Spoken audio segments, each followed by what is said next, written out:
Very good morning दोस्तों। आज मैं आपके सामने इंग्लिश की एक्टिव वॉइस और पैसिव वॉइस की टॉपिक लेकर आया हूँ। एक्टिव वॉइस पैसिव वॉइस को आप बहुत अच्छे से जानते होंगे, बट मैं आपको ये समझाऊंगा कि एक्टिव वॉइस पैसिव वॉइस क्या होते हैं और एक्टिव वॉइस को पैसिव वॉइस में कैसे बदला जाता है।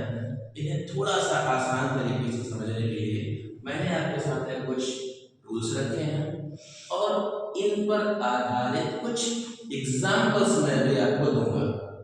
तो अगर आपको ये चीजें समझ में आती हैं तो आप इस वीडियो को लाइक और सब्सक्राइब करेंगे और अपने और दोस्तों में शेयर करेंगे। Okay, let's begin the class. Look, active voice और पैसिव वॉइस। एक्टिव वॉइस जिसे हम कहते हैं कर्ता प्रधान वाक्य। कर्ता प्रधान वाक्य का मतलब होता है जिन वाक्यों में काम करने वाला व्यक्ति वाक्य के शुरू में पाया जाता है।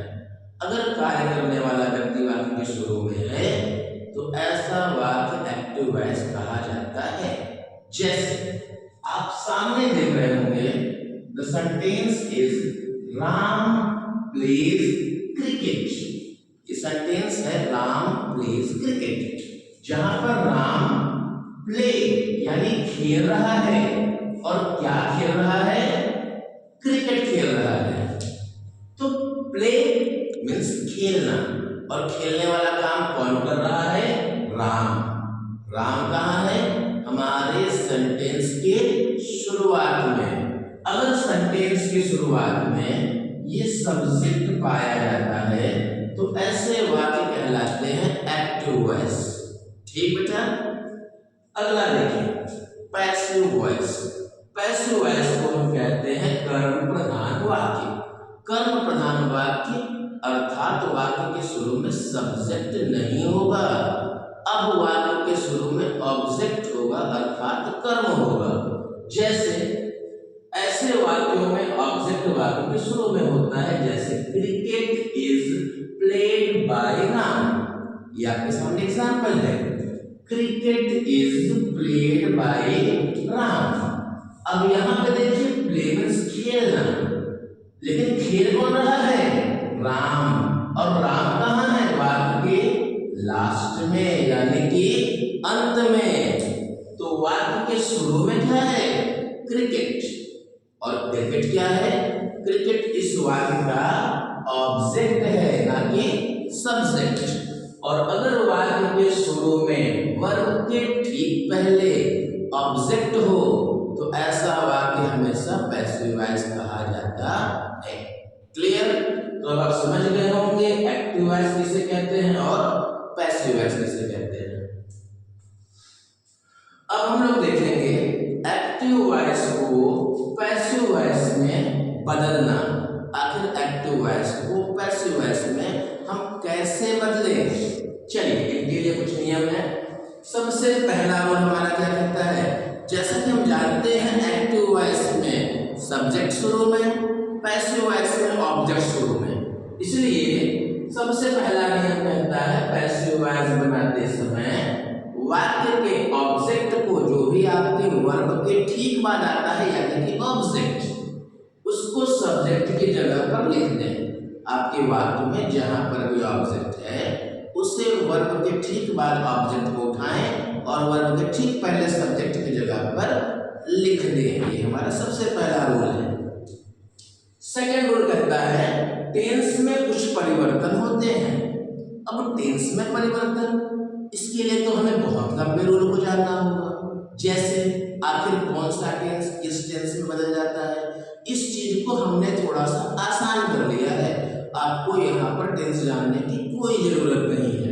आपको केवल टेंस परिवर्तन करने के लिए अपने वर्ब के फॉर्म को देखना है, यानी वर्ब की अवस्थाओं को देखना है कि आखिर हमारी जो क्रिया है वो किस फॉर्म में है। चलिए, सबसे पहले अगर हमारे पास वर्ब की फर्स्ट फॉर्म है, अगर वर्ब की फर्स्ट फॉर्म है तो हम क्या करेंगे? तो वर्ब की फर्स्ट फॉर्म हो या हमारे वाक्य में डज या डू हो तो पैसिव बनाते समय हम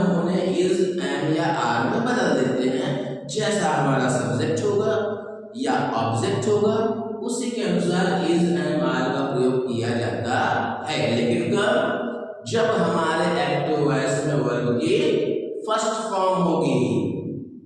फिर नेक्स्ट वर्ब की सेकंड फॉर्म।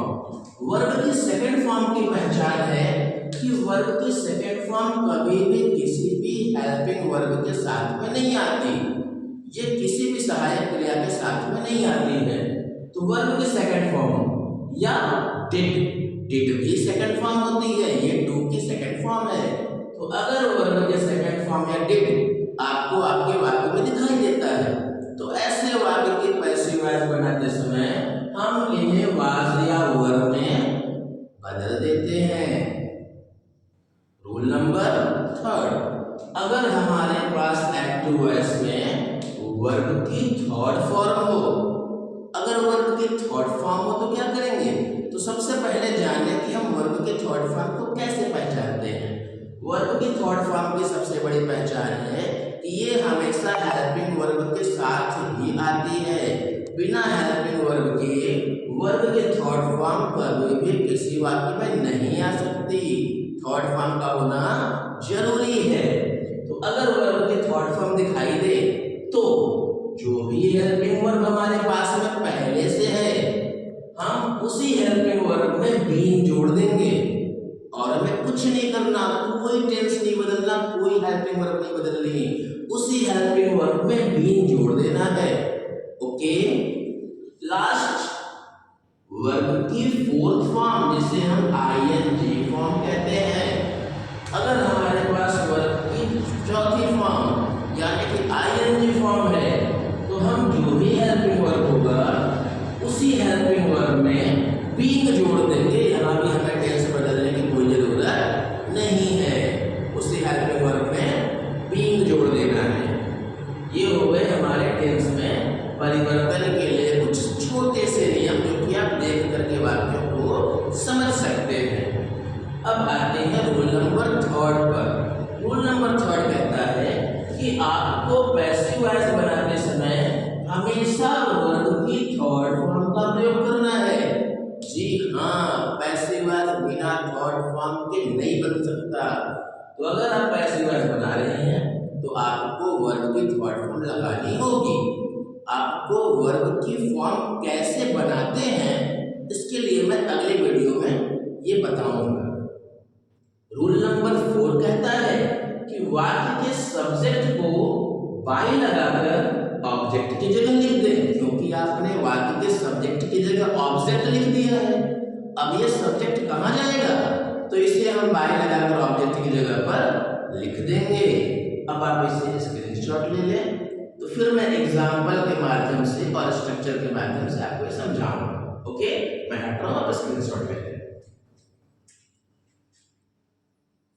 एक्टिव वॉइस को पैसिव वॉइस में बदलना।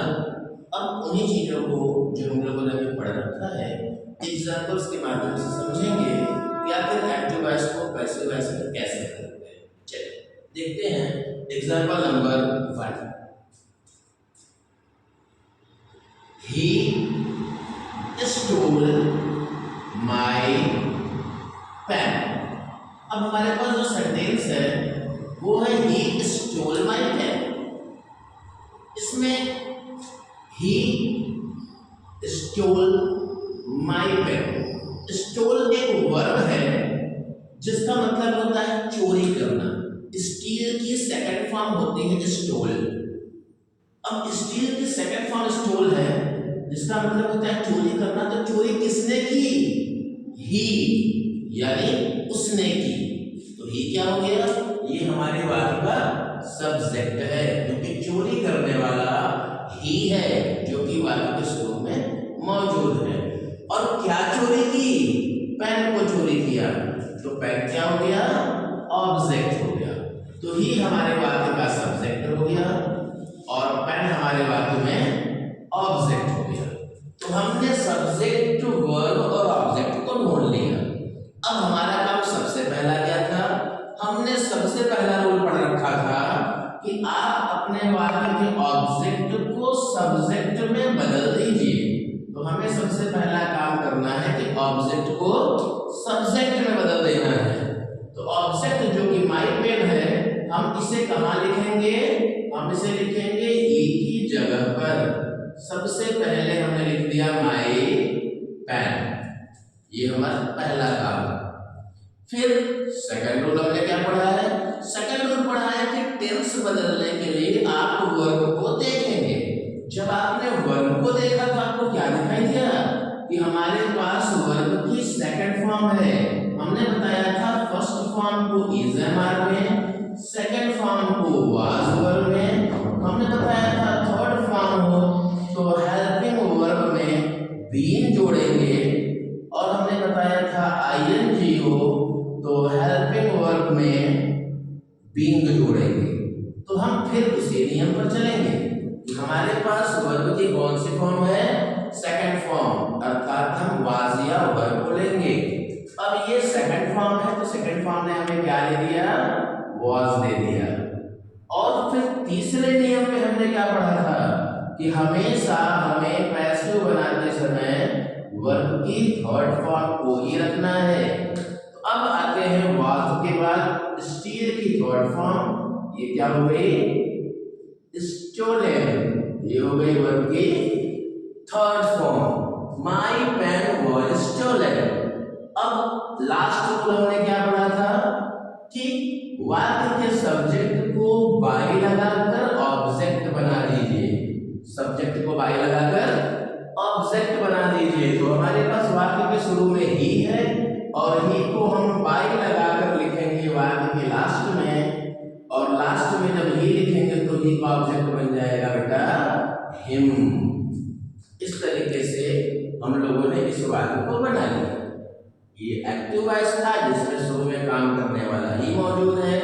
ये पैसिव वॉइस है जिसमें वाक्य के शुरू में माई पेन है जो कोई काम नहीं कर रहा है। चलिए अब देखते हैं हम दूसरा एग्जाम्पल। सेकंड एग्जाम्पल देखते हैं। You kill a bird. You kill a bird, ये हमारा सेकंड एग्जाम्पल है। जहां पर किल का मतलब होता है मारना, किल जान से मारने को कहते हैं। तो किल मींस मारना, मारने वाला कौन है? यू है, यानी वाक्य के शुरू में सब्जेक्ट मौजूद है। ये एक्टिव वॉइस से पहचानना जरूरी है। और किसे मारा जा रहा है? बर्ड को। ये क्या हो गया? आपका ऑब्जेक्ट हो गया। अब हमने अपने फिर रूल को देखना है। सबसे पहला रूल हमारा कहता है कि ऑब्जेक्ट को सब्जेक्ट में बदल दीजिए। तो आप इस ऑब्जेक्ट को ले आएंगे, सब्जेक्ट की जगह रख देंगे, शुरू में वाक्य की हो जाएगा अ बर्ड। वेरी इजी, आपने ऑब्जेक्ट को सब्जेक्ट की जगह पर लिख दिया। फिर आप देखेंगे अब आपके पास वर्ब की कौन सी फॉर्म है। किल मींस मारना, और किल होती है वर्ब की फर्स्ट फॉर्म। वर्ब की फर्स्ट फॉर्म का मतलब हम इज एम या आर लेंगे, और हमें पता है कि बर्ड सिंगुलर है, एक वचन है, इसके साथ हमेशा इज का प्रयोग किया जाता है। तीसरा रूल कहता है कि हमेशा आपको वर्ब की थर्ड फॉर्म ही लगानी है, यानी जो हमारे पास किल है इसकी थर्ड फॉर्म हम लगाएंगे तो ये बन जाएगा किल। और आखिरी रूल कहता है सब्जेक्ट को बाई लगाकर लिखिए। तो ये जो सब्जेक्ट यू है इसे हम बाई लगाकर लिखेंगे, हो जाएगा बाई यू। ये हो गया हमारा सेकंड एग्जांपल। थर्ड देखते हैं हम लोग। थर्ड रूल कहता है द वुड कटर या the man had cut the trees. The man had cut the trees.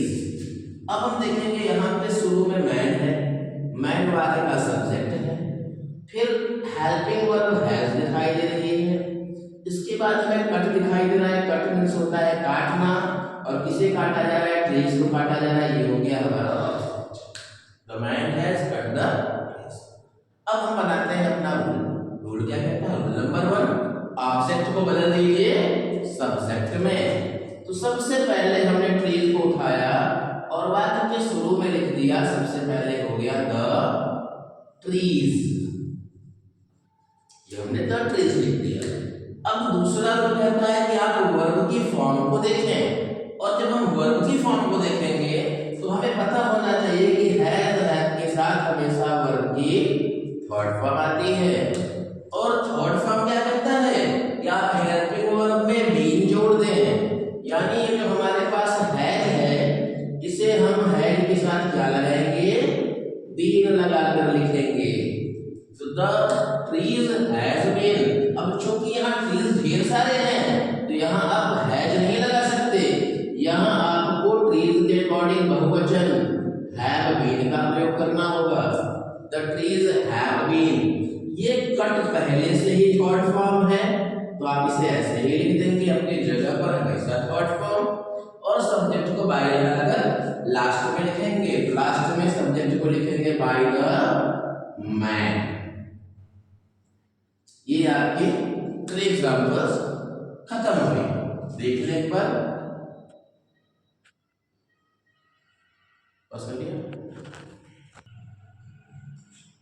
Active और पैसिव वॉइस के कुछ और एग्जांपल्स हम लोग देख रहे हैं। जैसे हमारे पास एग्जांपल्स हैं,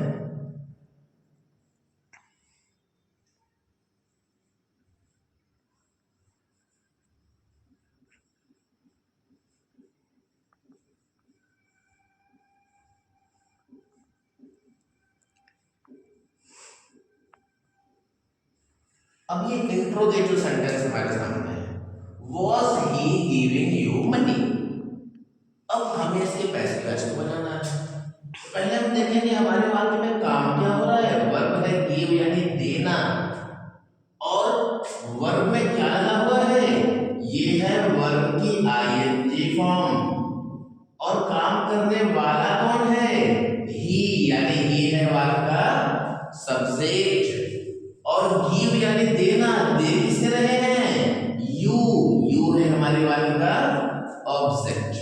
हमें केवल सब्जेक्ट वर्ब और ऑब्जेक्ट से ही मतलब है, और किसी से कोई लेना देना नहीं है, जो है सब अपनी जगह पे। चलिए रूल नंबर 1, रूल नंबर 1 कहता है ऑब्जेक्ट होगा सब्जेक्ट की जगह। तो चलिए इस ऑब्जेक्ट को ले आते हैं हम सब्जेक्ट की जगह, यानी ही की जगह सबसे पहले। तो यू जब ही की जगह आया तो क्या बन गया, यू। अब हमें पता है कि यू तो हमने लिख दिया, लेकिन ये वास कहाँ जाएगा, ये अपनी ही जगह पर रहेगा, हमने सबके जगह को बदलेंगे, लेकिन बाकी सभी चीजें अपनी जगह पे होंगे, केवल सब्जेक्ट और ऑब्जेक्ट ही अपने स्थान को रिप्लेस करेगा। तो देखिए वाज नियम कहता है कि अगर हमारे वर्ब में आईएनजी है तो आईएनजी वाले वाक्यों में हेल्पिंग वर्ब में कोई बदलाव नहीं होता, हम केवल उसमें बीइंग जोड़ देते हैं, यानी इस वाज में कोई बदलाव नहीं है। लेकिन वाज यू के साथ तो नहीं लग सकता, यू तो प्लूरल है, बहुवचन है, तो यू के लिए हम यहाँ पे प्रयोग करेंगे वर का, वर यू। अब हमने क्या जोड़ देना है अपने हेल्पिंग वर्ब में, बीइंग जोड़ना है, तो वर यू बीइंग। बीइंग जैसे ही जोड़ा हमने, यार आईएनजी हमारी हट गई, और हमें लगाना है वर्ब की थर्ड फॉर्म। तो गिव की थर्ड फॉर्म बच्चों गिवन होती है, तो were you being given. Okay, अब आप मनी लिख करके लास्ट में बाय हिम लिख सकते हैं, या आप ऑब्जेक्ट की जगह पर ही लिख सकते हैं, ऑब्जेक्ट बाय ही के ऑब्जेक्ट हैं हिम, और बचा आपके सेंटेंस में मनी। आप ऐसे भी इस वाक्य को बना सकते हैं। तो were you being given by him money, या were you being given money by him, इसे भी लिखा जा सकता है। अगला वाक्य देखते हैं।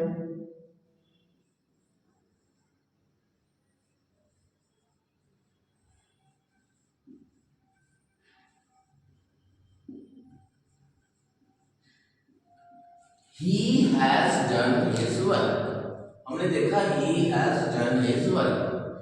अब हमारे इस वाक्य में he has done his work, तो जो वर्ब है वो है done, और ये है वर्ब की थर्ड फॉर्म। कैसे पता है थर्ड फॉर्म है? क्योंकि ये हैड के साथ हमेशा वर्ब की थर्ड फॉर्म का ही प्रयोग होता है। वर्ब यानी डन, डन है डू से बना, डू मतलब करना, और कर कौन रहा है? ही, यानी ही वाला का सब्जेक्ट है। और क्या कर रहा है? हिज वर्ब, ये वाला का ऑब्जेक्ट है। किसी भी वाक्य में वर्ब के ठीक पहले सब्जेक्ट और वर्ब के ठीक बाद वाक्य का ऑब्जेक्ट होता है। अब हमारा रूल कहता है कि ऑब्जेक्ट को सबसे पहले सब्जेक्ट की जगह लिखें। तो आपने ऑब्जेक्ट पे यहां से उठाया और सबसे पहले सब्जेक्ट की जगह पे लिख दिया हिज वर्ब, ये आपका ऑब्जेक्ट हो गया। फिर दूसरा रूल कहता है आप वर्ब की फॉर्म देखें, क्योंकि हमने देखा वर्ब की थर्ड फॉर्म है, और अगर ये थर्ड फॉर्म है तो आप हेल्पिंग वर्ब में बीन जोड़ेंगे। तो हमारे पास हेल्पिंग वर्ब हैज है और हमने हैज में जोड़ दिया बीन को।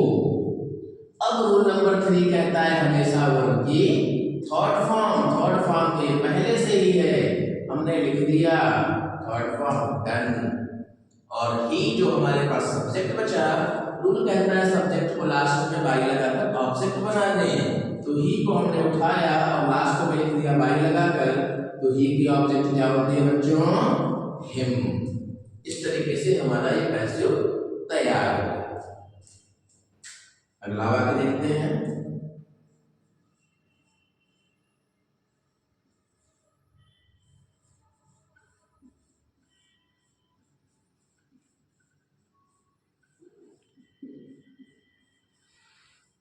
The sentence is she does not play cricket. She does not play cricket, यानी वह क्रिकेट नहीं खेलती है। हमने क्या पढ़ा कि हमें वर्ब को देखना है। वर्ब है प्ले, वर्ब के पहले काम करने वाला यानी सी, और वर्ब के ठीक बाद ऑब्जेक्ट यानी क्रिकेट। अब रूल नंबर 1 कहता है कि ऑब्जेक्ट को सब्जेक्ट की जगह लिखिए। तो हमने इस ऑब्जेक्ट क्रिकेट को उठाया और वाक्य में सबसे पहले लिख दिया, तो हमारा वाक्य हो गया क्रिकेट। क्रिकेट के बाद हम देख रहे हैं यहाँ पर डू या डज है, वर्ब की फर्स्ट फॉर्म भी है।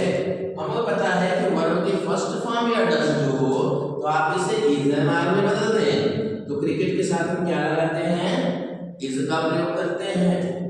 नॉट अपनी जगह पर है, क्योंकि और किसी का जगह सब्जेक्ट ऑब्जेक्ट के अलावा नहीं बदला जाता। वर्ब अपनी जगह है, लेकिन हमेशा वर्ब की थर्ड फॉर्म का प्रयोग करते हैं। तो ये हो गया आपका प्लेट।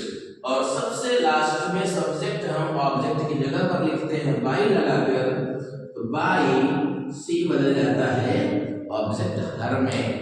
Okay, thank you. अगर आपको क्लास पसंद आई तो आप लाइक और सब्सक्राइब जरूर करें, और अगले वीडियोस आपको जल्दी ही मिलेंगे।